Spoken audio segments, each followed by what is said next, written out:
Hi. I'm so sorry about the delay. For some reason, my computer completely shut down and needed a restart. Not a problem at all. I'm just checking is my if my light is too white, I can maybe this is better. Actually, yeah, that's nice. That was a little bit bright. Yeah, I had the studio lights on.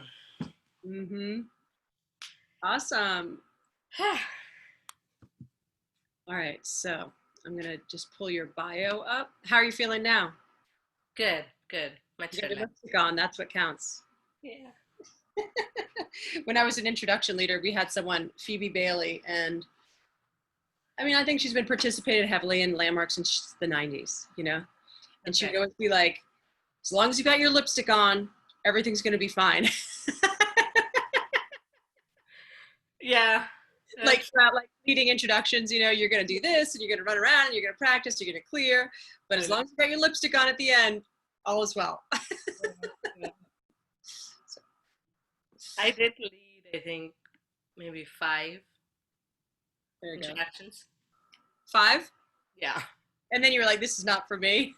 Not really. I think I was on staff, so I didn't lead so much, and then I quit. So Uh-huh. yeah, I did lead introductions to assisting. So I did. Oh, okay. Okay, that's great. Awesome. Do you want to test out? Let's make sure you can screen share. Okay. Okay. Let's, Yeah, you need to enable that. there we go. How's that? That See. should work now. Okay. Yep. Okay, let me see. Welcome everyone to Connect and Create. I apologize, my computer's acting it's a little poltergeist today. So today we have a fabulous speaker. I'm really looking forward to hearing the story of Lavanya Chala. And thank you so much for being here, and everyone else that's here in both in our live audience and in our Facebook audience. Thank you for being here. And before we get started, I thought I would just share with you a little tiny bit of history about how Connect and Create started, and then I'm going to introduce our guest today. So Connect and Create began at the, sort of at the start of the pandemic. And I found that, I'm a very social person, and most of my social activities were just not happening.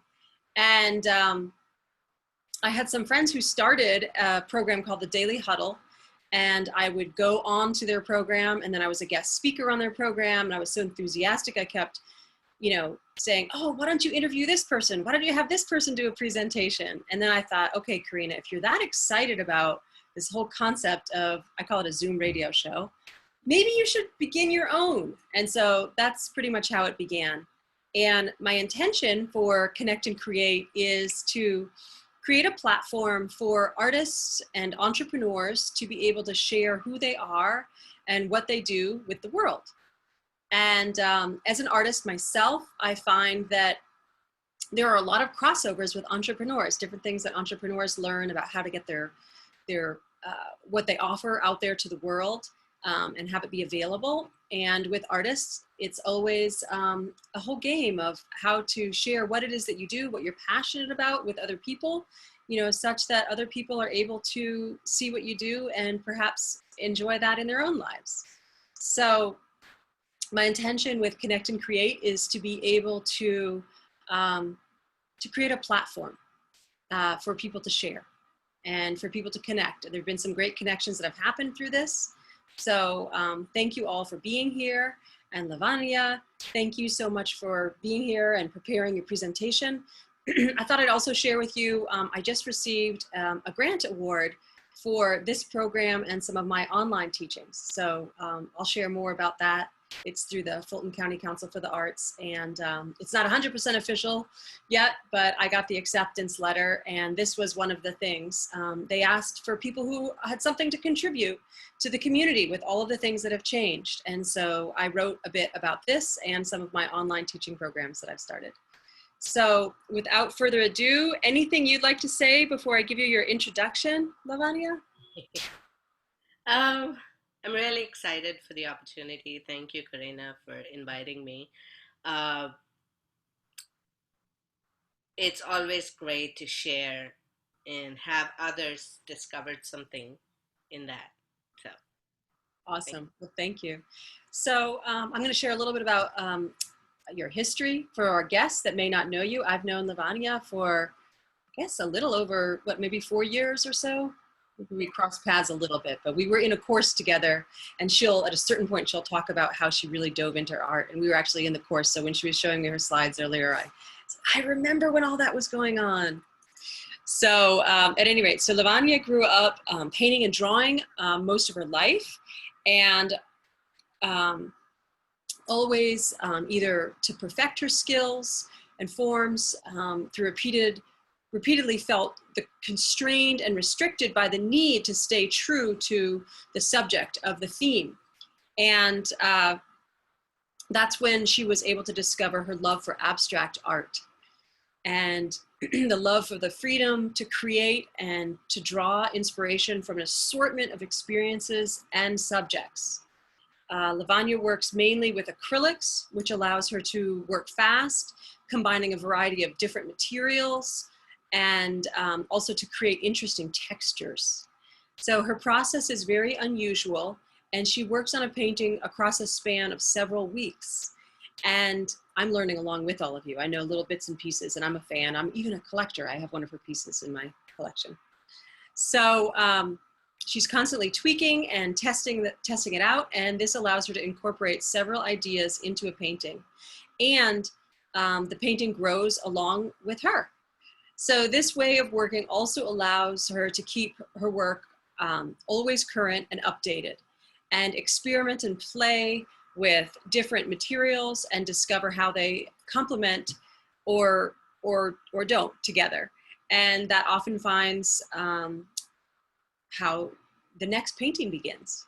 So some of Lavanya's talking points today will be about how she created an encore career out of a hobby, right? Something that she was passionate about.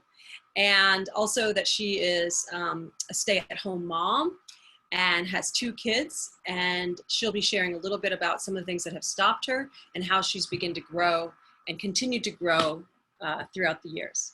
So without further ado, welcome Lavanya. Let me make sure that the screen share, since I signed back in. Yep, we're all set with that. So anything you'd like to say before you start sharing your images? So, let me start with. So, I live in Dallas, Texas, North Dallas, in the suburbs. And I'm a mom of 2 kids, a 12-year-old and a 7-year-old. And my 7-year-old also has autism. And I've been a stay at home mom for over 10 years. Um, I'm an architect by education. I never practiced. As soon as uh, I got married, I quit my job and I've been a stay at home mom taking care of my kids. And I've always been up to something. I was either crocheting, knitting, sewing clothes for the kids, or, even as a kid, I was painting t shirts and dresses without permission, cutting up things. So it's creativity has always been a part of me. And it's about around 3 years ago when it all came to fruition into a more focused path. So, yeah, so let me start my presentation.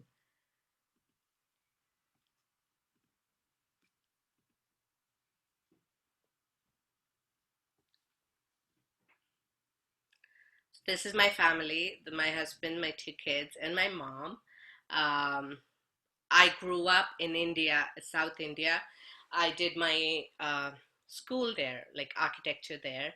And we moved to the States in 2008.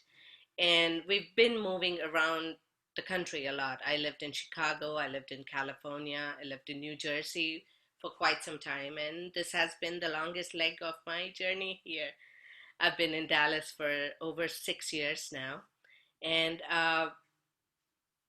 I I really do feel that this has been a special opportunity for me to be someone, creating my life with art. And that's been a great example for my kids to see that you can do anything at any point in your life. So, excuse me. So in 2017, I was exploring I was doing a course which was at Landmark, and it's called Wisdom Unlimited. And in that course, we were exploring growth and development. And one of the things I saw that I was not growing in was my art. And that's where I met Corina in that course. And so I would paint, I would finish a painting and, sorry, I would do half a painting and leave it for about 5, 6 years, not touch it. I was so scared I would ruin the painting that I would have dozens of half done paintings in the house. And so I saw that I was scared to fail in my paintings, like to finish it. So I started a game during this course saying, I'm going to paint for 100 days and I'm going to go all out and ruin each painting that I take on. And that was the game, to ruin it, not make it perfect. And so it took about a year to finish, with my kids' schedule, with, therapy, driving them around. And I started with I started initially with little bits of paintings. Like I would do watercolor, I would do a sketch, and then do a lot of different kinds. Like I've got an architectural sketch, and then through the course of those 100 days of art, I realized I was enjoying this way too much, and that I wanted to make this my career. I wanted to do something with it and do like an art show. And I began to notice that I was no longer scared of finishing a painting. I was painting all subjects. Like I used to be scared of doing portraits of my kids, especially because I was scared I would, disfigure them, and that wasn't okay. So I started trying everything, and then I did a lot of representational art. And about somewhere like 50 or 60 days into it, um, yeah, I tried my hand at abstract. And this is the first two things I tried. And I had asked an artist for her feedback. And she gave me some pretty straight feedback. And it was hard to take it at first. I was so upset. But then that also gave me the clarity that, oh, I think I need to develop my skill here. There's something missing between what I want to do and what's coming out. And that's when I found a course online, and I enrolled in that, and that course was specifically for learning abstract. And so it was a big investment, and I had stopped investing in myself since college, which is about nearly 15 years ago. And I'd become comfortable with my husband taking the lead and not doing anything. And so it was a big turning point for me to get that I could invest in myself, and it's okay. Like I could take that risk. And I did. And I spent my 8 weeks doing a lot of art, practicing. And during the course, I sold my 99th painting, very first painting, and I had to ship it across, to Phoenix, and I didn't know anything. I had to figure out the packaging, the shipping, what to put in there, how to pack, make insurance, and all of that.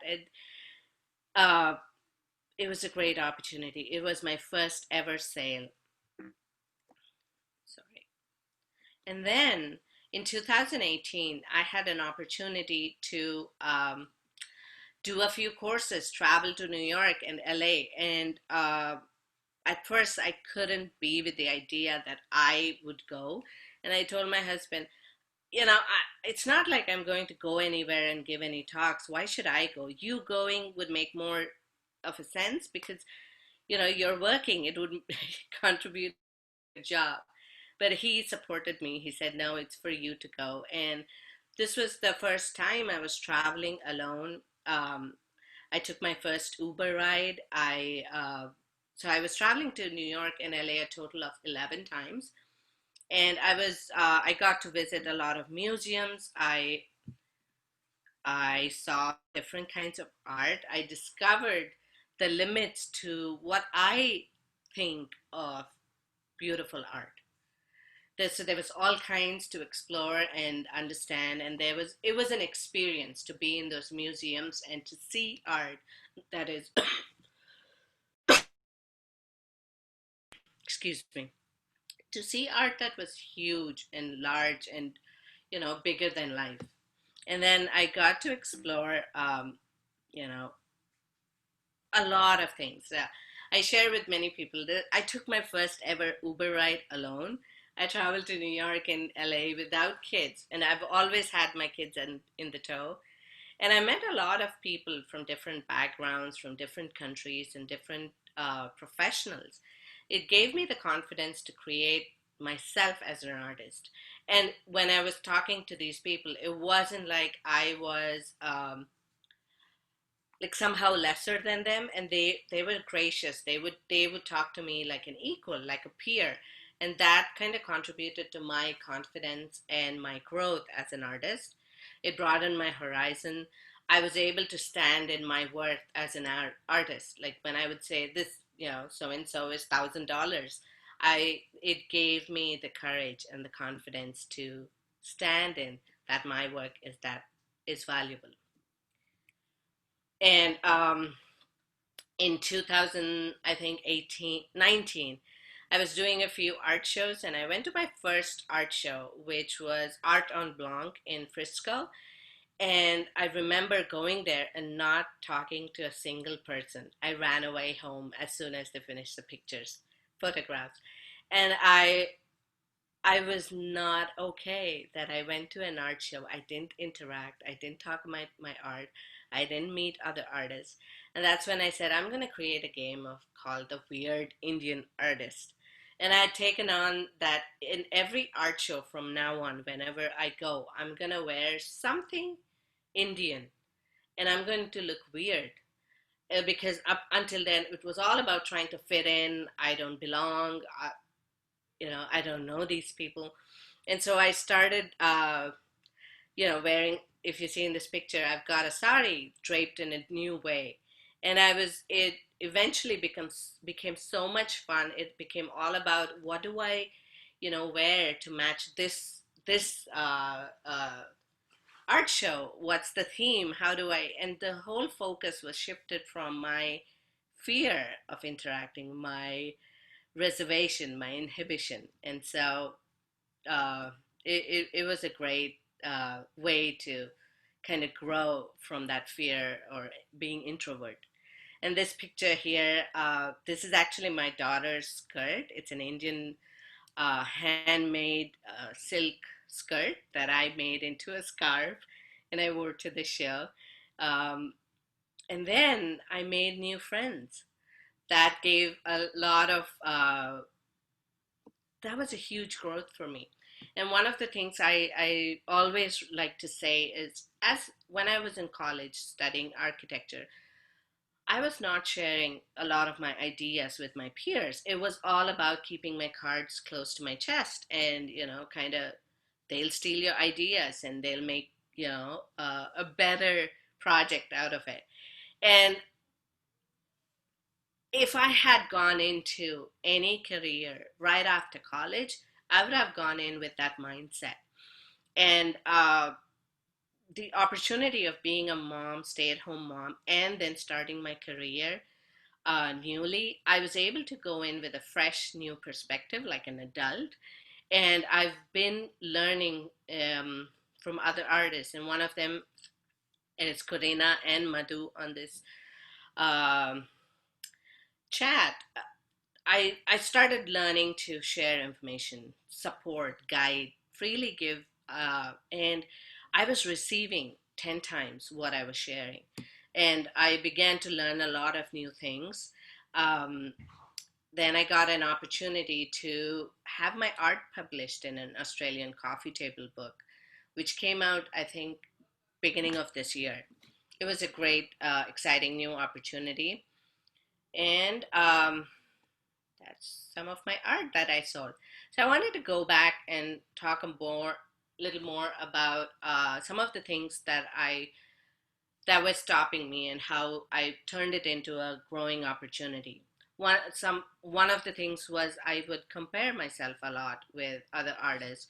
I would see they were doing a lot of pop-up shows, they were doing art shows, and I was kind of waiting for all of that to kind of start. I didn't know where to go, and at one point I discovered, oh, I forgot about the most important tool, Google. I started Googling call for art, and that's how I found a lot of art shows. These are all the shows that I did around my home, and then I discovered I got comfortable with the sizes I was painting. I would paint the same size over and over. So I started painting big paintings like the one behind me, and then I started doing small.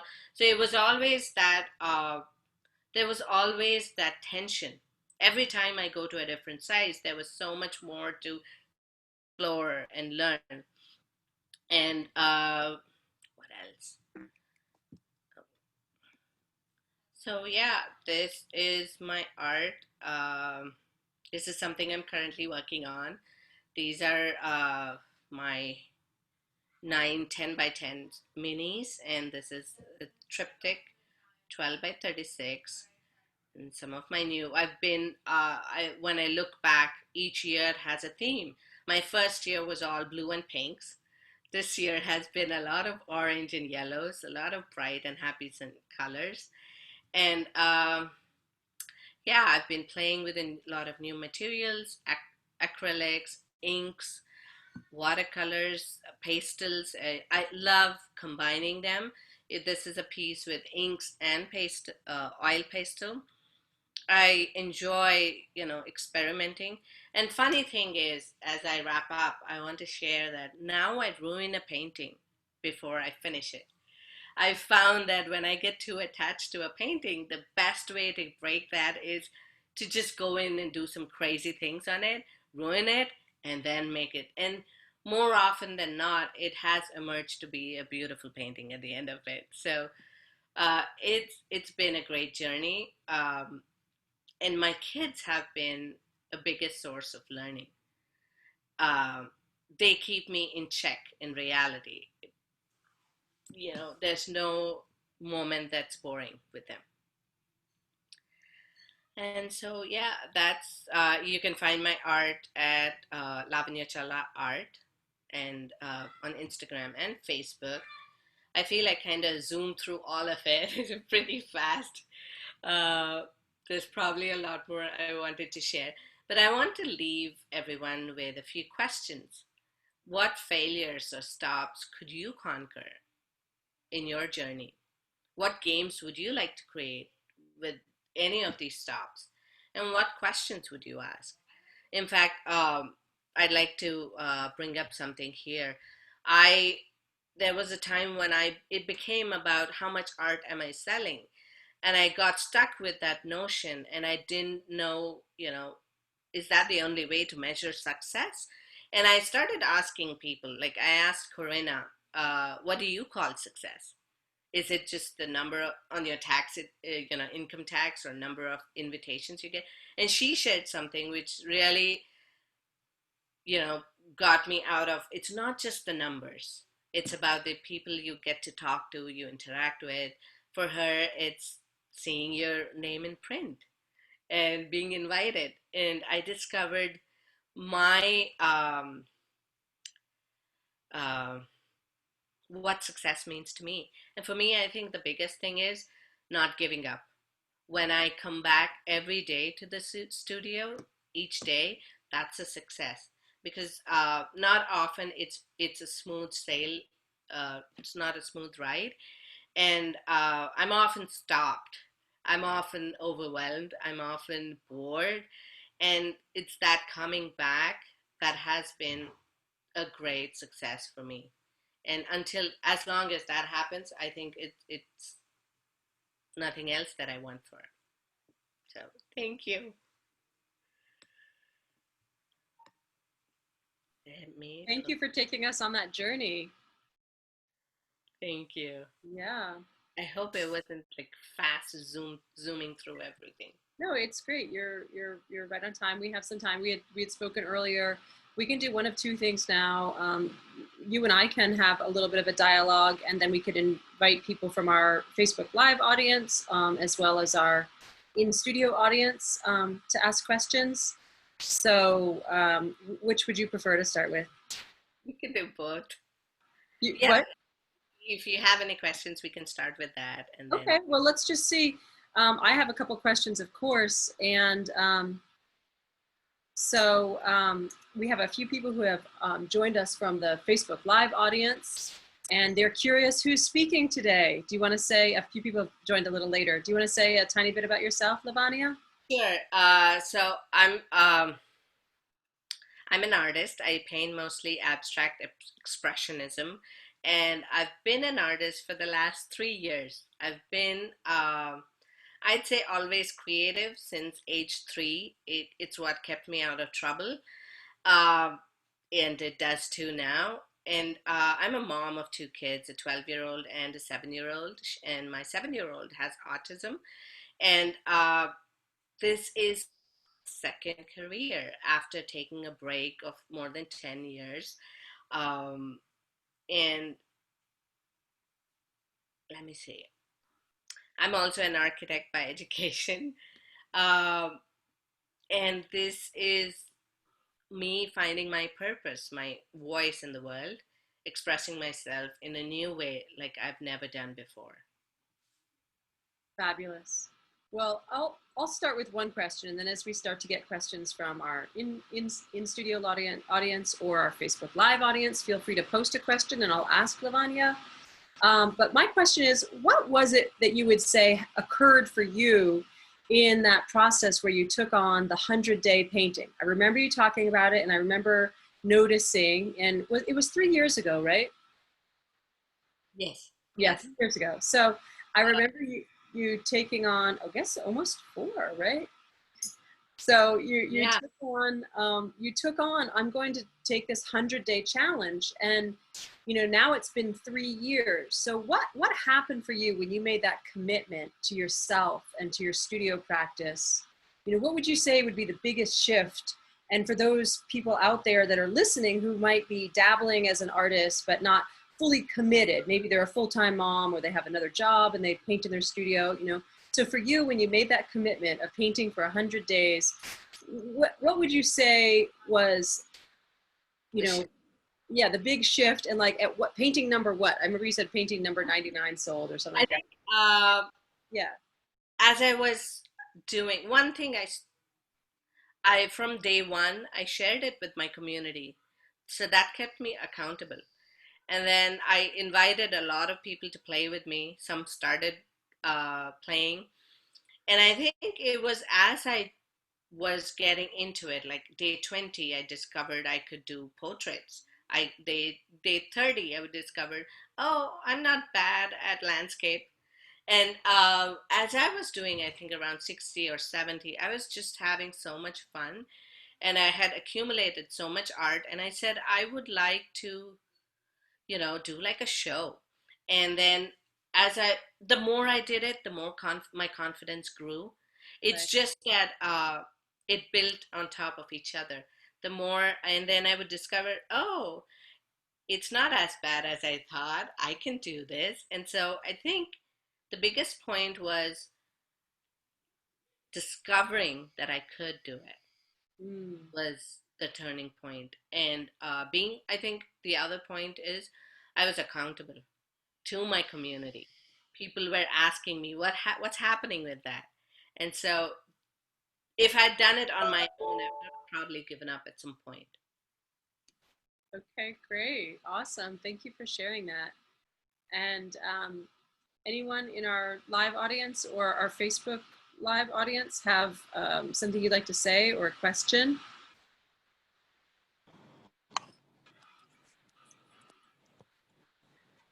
I have a question for Lavanya. Can I go ahead? Please, yes. So, first of all, it was wonderful listening to you, Lavanya. I learned a lot more about you today. And I have to say that the words which come to my mind when I think of her is vibrant and abundant, because she just shares without holding back any information. I've learned so much from her. So, my question for you today is, how do you handle time management? Because I see you posting so much on Instagram, Facebook, you're creating beautiful art every day. You have participated in so many shows in a year. How do you balance your work and your family? I think, honestly, if I'd say, to be truthful, a lot of my chores slide, and which is okay. So I do it as a practice. Like every day, I'll do at least like 30 minutes, even 15 minutes of work is, work. And so I keep that, like I leave my studio with all the art, everything open. So that's like a constant reminder for me that I want to get back to it. And even when I'm not working, like in the studio, I'm planning things. Like I plan my Instagram posts a few days in advance. Uh, Not like I don't like, do it perfectly. I just have pictures, and then so it's a juggle, and it's not always perfect. There are times then that I let it slide, but mostly it's like a meditation. It's like a practice for me. I do at least a little bit every day, and I could even say I'm to the point I get obsessive, and I think that's I've found quotes that support being obsessive is not bad. It's good for an artist. So I keep looking for quotes that inspire. I keep looking up. I buy a lot of books to read. And the other thing I think is being in dialogue with artists. That kind of keeps the conversation of art alive. But and everybody's clear in my house about the expectations that I will paint when I'm painting and probably not make any lunch for you. So I think, and it can be anyway. Like it doesn't have to be perfect. So I don't know if I answered your question, Madhu. You did. Thank you. Thank you.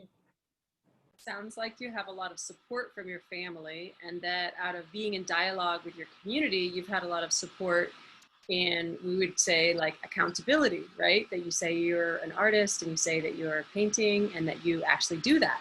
So you have, out of your sharing with your family, your passion, and sharing with your community, you've then created this support. That's Yeah. what I would say. Now, you did bring up planning your Instagram posts, and I see many of your Instagram posts, and I was curious. I know you sometimes have more hashtags than anyone that I've ever seen. Would you like to share a little bit with our audience, what has you create the hashtags you do, and what is your intention behind that? And what would you say has been a success out of all of the, I think I was even a part of like or privy to a discussion with someone, saying that you had over 30 hashtags on something. So what would you say has you put so many hashtags, and what kind of success have you seen out of that? So one of the things I've learned is you can put up to 30 hashtags on Instagram, and anything below 30 it works. And so I use a lot of variety. Like you could say abstract art, abstract expressionism, women art, but I put a lot of hashtags like gratitude, like art in quarantine, Texas art. Those are the tags that kind of get you everywhere. And I think that has been one of the key contributors of gaining some traction on Instagram. And in fact, that book publishing that I got, that came through Instagram. So Wow. probably those numbers coming in is doing something for my popularity there. And so it looks a little odd that I'm doing so many hashtags, but it it's the key to making Instagram work for you. Fabulous. That's really great information, I'm sure, for a lot of people. Yeah, Awesome. thank you. Well, Crystal, did you have a question? No. Okay. Crystal's an up and coming artist as well. Oh, it was too much. So, okay. Well, throughout the conversation, we've gone on this whole journey of where you began, and what do you see in your future? What are some of the goals that you have for your future? what are some of the ambitions that you have, you know, and even more so, like, what's something that you would like to speak into this community, to speak into existence? I Existence. think what I have my eyes set on is doing a lot of large art, large scale art. I keep doing what I want to keep doing what I'm doing and get good at my art. The one of the things that I yearn for is, you know, I draw a line and that sells. That's the kind of expertise I'm kind of hoping for, playing for, and yeah, do a lot of group shows, create an artist connect, like a group where all of us meet and share ideas, talk, support. Because I didn't know I could grow so much with it. Group support, community support, and try a lot of things. I'd like to be invited to some art shows. I've had it that I want to be represented by a gallery, but that's not the, you know, end all be all. But I am. I'm just. I just want to play, keep painting, keep selling, keep sharing, Right? and, you know, delight people with it. Fabulous. Thank you. Well, another thought that came to mind is, has any of your artwork made its way back to India? Actually, not yet. I think I sent a few prints with my mom, but Uh-huh. nothing has gone back to India. And I Mm, have a theory about it. In India, we like a lot of representational art, a lot of, it's called folk art. So abstract is a really new concept, abstract expressionism, and it's people are warming up to it. So hopefully in the future, that's something I'll get to do. okay, great. So, and then I know I've seen images of your daughter also painting with you too. How has you being an artist affected your children in their creative endeavors?